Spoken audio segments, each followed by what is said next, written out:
جتنا تعلق اللہ کے ساتھ دعا کے ذریعے بنتا ہے اتنا تعلق کسی اور چیز سے نہیں بنتا.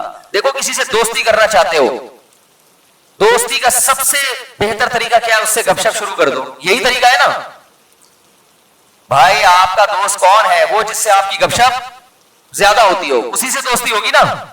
اب آپ بتا رہے ہیں میرا جگری دوست ہے, بہت پرانا دوست ہے. میں پوچھوں گا آپ سے بھائی یہ دوستی کیسے ہوئی؟ یہ دوستی بھائی ایسے ہوئی کہ میں جس کالج میں پڑھتا تھا وہیں یہ بھی یہی پڑھتا تھا.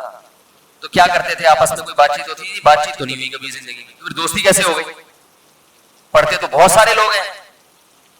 دوستی کے لیے سب سے پہلی چیز کیا ہے؟ بات چیت. دعا میں انسان بات چیت شروع کر دیتا ہے کس کے ساتھ؟ اللہ کے ساتھ. تو اللہ اور بندے کا کنیکشن مضبوط ہونا شروع ہو جاتا ہے. اس لیے اہل اللہ کو تو اس کی پرواہ نہیں ہوتی کہ میری دعا قبول ہو بھی رہی ہے کہ نہیں ہو رہی ہے. وہ کہتے ہیں ہمیں مانگنے کی توفیق مل رہی ہے. معذرت کے ساتھ تھوڑی میں ابیوز لینگویج استعمال کرتا ہوں کہ بھاڑ میں جائے قبول ہونا, ٹھیک ہے نا. ہمیں تو اس بادشاہ کے دربار میں ہاتھ پھیلانے کی توفیق مل رہی ہے, بس ہمارے لیے اتنا کافی ہے. تعلق بحال ہے ہمارا اس سے. تو میں یہ عرض کر رہا تھا کہ کبھی ہماری جو دعائیں قبول نہیں ہوتی بسا اوقات اس کی وجہ یہ ہوتی ہے کہ ہمارا وہ عمل دعا ہوتا ہی نہیں ہے. جب دعا ہی نہیں ہوتا تو پھر اس میں قبولیت کہاں سے آ گئی؟ ہم پڑھ رہے ہوتے ہیں الفاظ رٹا لگا کے ایک چیز کو, یعنی ایک پڑھنے کے انداز میں ہوتی ہے, وہ اس میں جذبات ہی نہیں ہوتے.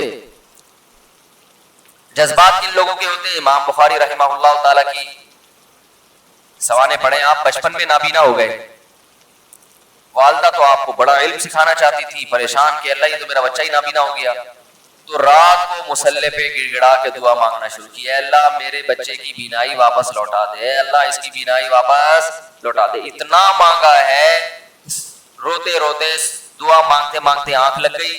خواب آیا, دو فرشتے آپس میں بات کر رہے ہیں کہ اللہ نے اس عورت کی دعا قبول کر لی ہے اور اس کے بچے کو بینائی لوٹا دی ہے. جب آنکھ کھلی ہے تو دیکھا کہ بچے کی بینائی واپس لوٹ چکی تھی, بینائی واپس لوٹ چکی تھی. ہندوستان میں ایک بزرگ تھے, رمضان نام تھا ان کا, یہاں کراچی ہجرت کر کے آ گئے تھے ہندوستان سے.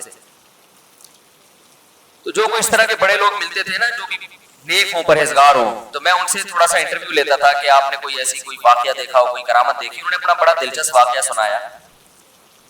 فرماتے ہیں کہ میں نے اپنی آنکھوں سے دیکھا کہ ہندوستان کے ایک علاقے میں جو بلوائی تھے نا, جو بلوا کرنے والے ہندو تھے, انہوں نے, دہشت گردوں نے مسلمانوں کے علاقوں پہ حملہ کر دیا. مسلمان بہت تھوڑے تھے, مقابلہ نہیں کر سکتے تھے.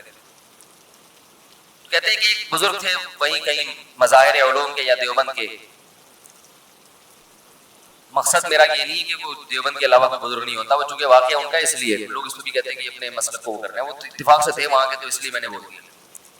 تو وہ مکان کی چھت پہ کھڑے ہو گئے اور اللہ سے دعا مانگنے لگے. بہت گڑ گڑا کے دعا مانگی انہوں نے کہ اللہ ان لوگوں کے شر سے ہمیں بچا لے. تو یہ جو واقعہ سنانے والے تھے نا, انہوں نے مجھے خود بتایا, کہتے میں نے اپنی آنکھوں سے دیکھا کہ گھوڑوں پہ آسمان سے فرشتے نازل ہو رہے ہیں اور ان کے ہاتھ میں بڑی بڑی راڈیں ہیں, گزن ہے, اور وہ زمین پہ نازل ہو کر انہوں نے ان بلوائیوں کے خلاف حملہ کر دیا, مارا ان کو. میں نے جب یہ واقعہ ایک دفعہ بیان کیا تو یوٹیوب پہ جب یہ واقعہ گیا تو اس علاقے کے جو مسلمان تھے ان کے کمنٹس آئے کہ یہ واقعہ یہاں پر ہوا ہے اور اس گاؤں میں ہوا ہے. نہیں آ رہی بات سمجھ؟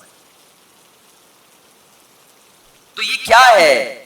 دعا مانگنے والے کی جو دعا ہے نا اس میں طاقت تھی, وہ مانگ رہا تھا گڑ گڑا کے. آپ نے دیکھا ہوگا آج کل ہم نماز استسقاء پڑھتے ہیں, بارش پھر بھی نہیں ہوتی. عموماً ایسے ہی چل رہا ہے سسٹم, تو چل رہا ہے نا, نماز استسقاء پڑھ رہے ہیں, بارش نہیں ہو رہی ہے, اور اللہ سے اچھی امید رکھتے ہیں کہ قبول ہوتی ہوں گی دعائیں. لیکن پہلے دعائیں نماز استسقاء کی فوراً قبول ہوتی تھی اور ان کا ظاہر بھی قبول ہوتا تھا. یہ ہم نے بھی اپنے بڑوں سے بھی سنا.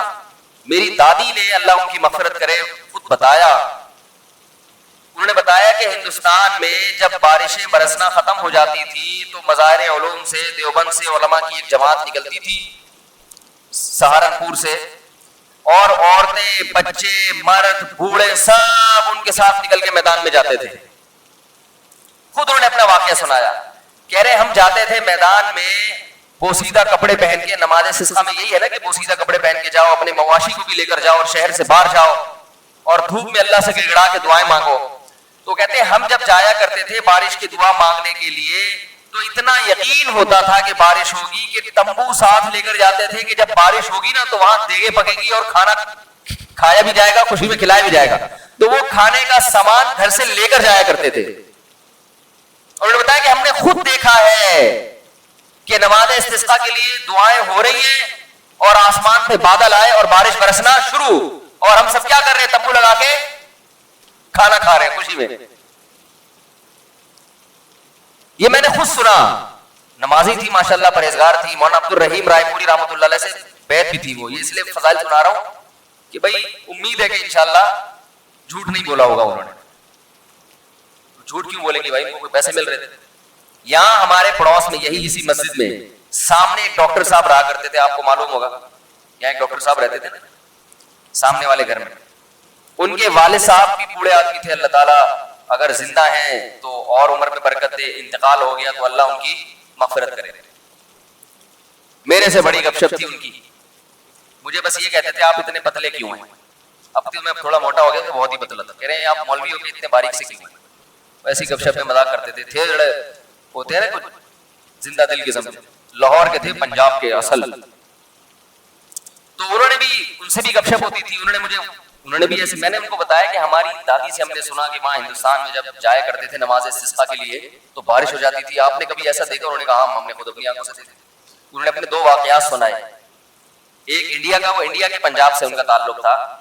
کہنے لگے کہ ایک مرتبہ بارش رک گئی تو ہم بارش کے لیے یعنی دعا مانگنے کے لیے نماز استسقا کے لیے گھر سے نکلے. سنت یہ ہے کہ نماز استسقا میں آپ ایک تو آبادی سے دور جائیں, نمبر 2 تھوڑے بوسیدہ کپڑے پہن کے جائیں, سب جائیں, بچے بھی جائیں, عورتیں بھی جائیں, مرد بھی جائیں, بوڑھے بھی جائیں, سب لوگ جائیں, اور بہت لمبی دعا مانگی جائے, بہت اطمینان کے ساتھ دعا مانگی جائے. تو کہتے ہیں کہ ہم جب نکل کے جا رہے تھے تو ہندو یہ کہہ رہے تھے یہ موسلے بارش برسانے جا رہے ہیں. ہندوؤں کو اتنا یقین تھا, موسلے کہتے ہیں, موسلی ہندو زیادہ تر موسلے ہی کہتے ہیں مسلمان. تو کہہ رہے تھے کہ یہ کیا کرنے جا رہے ہیں, موسلے بارش برسوانے جا رہے ہیں. کہتے ہیں کہ جب گئے دعا مانگی ہے, انتہائی شدید گرمی. آج نماز استسقا بھی ایئر کنڈیشن ہال میں ہوتی ہے, اور توبہ وبا کا تو کوئی تصور ہوتا ہی نہیں, کوئی گناہوں سے توبہ بھی کرے. تو یہی ہوتا ہے, اللہ میں پھر فلم دیکھوں گا, جیسی بارش ہوگی تو میں کیا دیکھوں گا جا کے گناہ سے. تو قرآن کیا کہتا ہے, یا قوم استغفروا ربکم, گناہوں سے معافی مانگو, یرسل السماء علیکم مدرارا, آسمان سے موسلا دھار بارشیں برسائے گا. تو نماز استسقا کا جو کانسیپٹ تھا وہ یہ تھا کہ آپ اللہ سے اپنے تمام گناہوں کی معافی مانگیں. تو گناہوں کی معافی کا تو ہمارے ذہن میں ہی نہیں ہوتا, اور وہ امام پہ ڈال دیتے ہیں جو بیچارہ دعا مانگ رہا ہے نا کسی کی وجہ سے قبول نہیں ہوئی. وہ تو اخلاص سے مانگ رہا ہوتا ہے. مسجد کا امام جو ہے وہ پبلک میں ایسے ایسے ماشاءاللہ بدماشوں کی کثرت ہوتی ہے. کوئی بہن کی وراثت کھا کے بیٹھا ہے, کوئی یتیم کا مال دبا کے بیٹھا ہوا ہے. چلو اب دبا لیا, مال کھا لیا, اب توبہ تو کرنا کہ اللہ میں واپس دے دوں گا. وہ نہیں ہوتا, اللہ میں قحط سے مر جاؤں, بارش نہ ہو کوئی مسئلہ نہیں ہے, میں مر جاؤں گا قحط سے, مگر میں بہن کا پلاٹ واپس بولو بھائی نہیں کروں. تو پھر کہاں بارش ہوگی میرے بھائی. اللہ کہہ رہے تم بدماشی چھوڑنے کے لیے تیار نہیں. تو وہ انہوں نے اپنا واقعہ سنایا کہ ہم گئے, ہم نے دعا مانگی, اور وہ جو ہمارے امام صاحب تھے انڈیا میں, کوئی جالندھر یا کوئی لدھیانہ کا واقعہ ہے, کہہ رہے وہ سردے میں گئے ہیں اور اوپر سے اتنی شدید گرمی تھی کہ وہ ہماری کمر جو ہے نا دھوپ کی وجہ سے ایسا لگ رہا تھا جل جائے گی. مگر امام صاحب جو سردی میں جا کے روئے اور پبلک کو رلایا انہوں نے کہ اللہ جب تک بارش برسے گی نہیں یہاں سے ہم ہلیں گے نہیں. یہ اب دیکھیں جس کو اطمینان ہوگا وہ اتنی دیر تو سردی میں پڑا رہے گا, ورنہ وہ کہے گا یار کچھ ہونے والا تو ہے نہیں, خام خامے کمر جلا کے آ جاؤ. کہہ رہے وہ انہوں نے گڑ گڑائے, وہ ایسا گڑ گڑائے اور کمر ہماری جل جل کے لگ رہا تھا کہ وہ خراب ہی نہ ہو جائے. اور پھر انہوں نے مجھے خود سنایا واقعہ, کہتے ہیں ہم نے دیکھا کچھ دیر ہوئی ہے, اس کے بعد گہرے بادل آئے ہیں اور وہیں بارش برسنا شروع ہو گئی. اور کہہ رہے جب تیز بارشیں ہوئی ہیں تو ہم جب واپس آ رہے ہیں تو ہندو ہنس رہے اور کہہ رہے تھے یہ موسلے بارش برسوا کے آ رہے ہیں. ہندوؤں کو بھی یقین ہوتا تھا یہ موسلے بڑے تیز ہیں. آج کا جو موسلا ہے میرے بھائی ہم جیسے نالائقوں پر مشتمل ہے, تو پھر ہم اپنی ذمہ داری پوری نہیں کر رہے. اللہ کہتے تمہیں یقین نہیں ہے, تو پتہ نہیں کیا کر رہا ہے, یہاں بیٹھ کے ادھر توجہ. میں تو دیکھا ہے دعا مانگتے مانگتے نا جیب میں چیک کر رہے ہوتے کتنے پیسے پڑے ہوئے, 5,000 کا تو ہے نا, خراب تو نہیں, آمین. پھر وہ تھوڑی دیر میں یہاں کو جائے گا, ادھر کو جائے گا. 10 کام ہو رہے ہیں, دل نہیں لگ رہا, ایک فارمیلٹی پوری ہو رہی ہے, تو کیسے حساب چلے گا میرے بھائی؟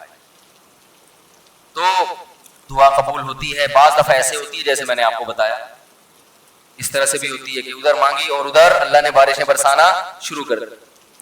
اور بعض دفعہ دعا ایسے قبول ہوتی ہے, اچھا کچھ کر کے دعا مانگو تو زیادہ قبول ہوتی ہے. کچھ اللہ کے لیے کیا ہو نا, جیسے حدیث میں آتا ہے 3 آدمی غار میں بند ہو گئے, بڑا زبردست واقعہ ہے وہ حدیث میں. غار میں گئے تھے, اوپر سے پتھر لگا اور غار کا منہ بند, اب نکلنے کا راستہ ہی نہیں, اور ان کو کوئی آواز بھی نہیں باہر جا سکتی, فون وون تو ہوتا نہیں تھا پہلے. تو اب ان کو یقین ہو گیا کہ اب ہمارا انجام سوائے موت کے کچھ نہیں, اس میں تڑپ تڑپ کے مرنا ہی اور کچھ نہیں ہوگا. تو تینوں نے کہا کہ بھائی دیکھو اللہ کو اپنے کسی اچھے عمل کا واسطہ دے کے دعا مانگو. ہم میں سے کسی سے کوئی زندگی میں اچھی نیکی ہوئی ہو جو آپ سمجھتے ہو کہ بہت اچھی نیکی ہے, تو اس نیکی کا اللہ کو واسطہ دے کے دعا مانگی جائے. مشہور حدیث ہے, جلدی مکمل کرتا ہوں. ایک نے کہا اللہ میں بکریاں چراتا تھا, گھر آیا, اپنے بچوں کو دودھ پلانے سے پہلے میں نے کہا والدین کو پلاؤں گا, والدین سو گئے تھے, تو ساری رات سرہانے ان کے سرہانے کھڑا رہا تھا میں سر کے پاس, ان کو جگاؤں گا بھی نہیں کہ نیند خراب ہو, اور ایسا بھی نہیں ہوگا کہ پہلے بچوں کو پلا دوں, پہلے ماں باپ بعد میں اپنے بچے. پوری رات پیالہ لے کے سر کے کنارے کھڑا رہا, جب صبح اٹھے پھر ان کو پلایا, اٹھا بھی نہیں رہا. والدین کی خدمت کتنی بڑی نیکی ہے دیکھو. اللهم ان كنت فعلت ذلك ابتغاء وجهك فاصرف عنا ما نحن فيه فاكشف عنا ما نحن فيه. اے اللہ اگر میں نے یہ تیرے لیے کیا تھا اور تجھے یہ میری نیکی پسند آ گئی ہے, تو آج جس مصیبت میں مبتلا ہے اللہ اس مصیبت سے ہمیں نجات دے دے. کیسی اللہ کی قدرت, وہ پتھر ہلائے اپنی جگہ سے. پتہ چلا میرے بھائی ماں باپ کی خدمت بڑی بڑی چٹانوں کو اپنی جگہ سے ہلا دیتی ہے بغیر کسی وجہ کے. اتنا بڑا عمل ہے یہ. آج برداشت نہیں ہوتا ہے, نہ باپ کی ڈانٹ برداشت ہوتی ہے, نہ ماں کی ڈانٹ برداشت ہوتی ہے. دیکھو اللہ چاہتے پورا پتھر ہلا دیتے, لیکن اللہ نے کہا کہ سب کا عمل سامنے آ جائے نا, تو اللہ نے تھوڑا سا ہلایا پتھر کے, ابھی ہلکی سی ہوا آئے بس ہے بھائی, تاکہ باقی 2 کی نیکیاں بھی سامنے. ویسے تو اللہ کو اتنا پسند آیا کہ اللہ چاہتے تو ہٹا دیتے نا پتھر. دوسرے نے دعا مانگی, اے اللہ میں اپنی چچزاد بہن پہ عاشق تھا, اس سے زنا کرنا چاہتا تھا, وہ موقع نہیں دیتی تھی, بہت سخت عشق والی محبت تھی, بالآخر قحط پڑا, سب کچھ ختم ہو گیا, تو وہ میرے پاس آئی روٹی کے لیے. تو میں نے اس سے کہا ایک شرط پہ تجھے راشن دوں گا کہ تو میری حرام خواہش کو پورا کر. اور بالآخر مجھے اس پر قدرت ہوئی. جب میں زنا کے, وہ مجبور ہو گئی بیچاری, جب میں زنا کے بالکل قریب پہنچ گیا تو اس نے مجھے اللہ تیرے عذاب سے ڈرایا, اتق اللہ ولا تفض الخاتم الا بحقی, کہ تو یہ کام کر تو رہا ہے مگر تو اللہ سے ڈر. اللہ میں اس حالت میں کہ مجھے اس پر مکمل قدرت ہو چکی تھی اور میں عرصے سے تلاش میں تھا کہ یہ میری دسترس میں آئے.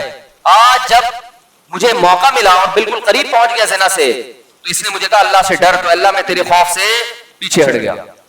ان كنت فعلت ذلك ابتغاء وجهك, اے اللہ صرف تیرے لیے کیا تھا, اگر تو اس عمل کو قبول کرتا ہے تو آج جس مصیبت میں مبتلا ہے اس مصیبت سے ہمیں نجات دے دے. حدیث میں آتا ہے پتھر مزید تھوڑا سا لڑک گیا, اور کیا ہے کہ دھوپ بھی آنا شروع, ہوا بھی, لیکن ابھی نکل نہیں سکتے تھے کیونکہ اللہ تیسرے کا عمل بھی سامنے لانا چاہتا تھا. تیسرے نے کہا اللہ میں فلاں